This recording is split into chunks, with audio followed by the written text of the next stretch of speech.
తొలి ఊపిరి కూడా తీసుకొని ఇండియాలో టాప్ 4 డేస్లో బాక్సాఫీస్ దగ్గర సునామీ సృష్టించిన సినిమాలు మనం గమనిస్తే మటుకు ప్రభాస్ నటించిన కల్కి చిత్రము 4 రోజులు కంప్లీట్ అయ్యేసరికి 500 కోట్ల గ్రాస్ వసూళ్లను సాధించిన చిత్రంగా నిలిచింది.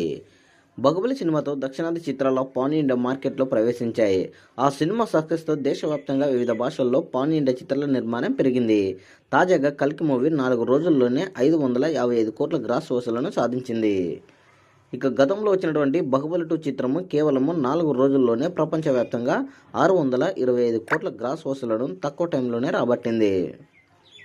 ఇక తర్వాత వచ్చినటువంటి RRR చిత్రము 4 రోజుల్లోనే 565 కోట్ల వసూళ్లను రాబట్టింది.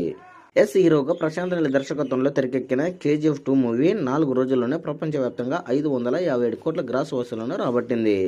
సో మొత్తానికైతే చూసుకుంటే ఈ యొక్క 4 చిత్రములు కూడా దాదాపుగా బాక్సాఫీస్ దగ్గర కేవలము 4 రోజుల్లోనే 500 కోట్లకు పైగా గ్రాస్ కలెక్షన్లు సాధించి ఇండియా టాప్ 4 మూవీస్గా నిలిచాయి.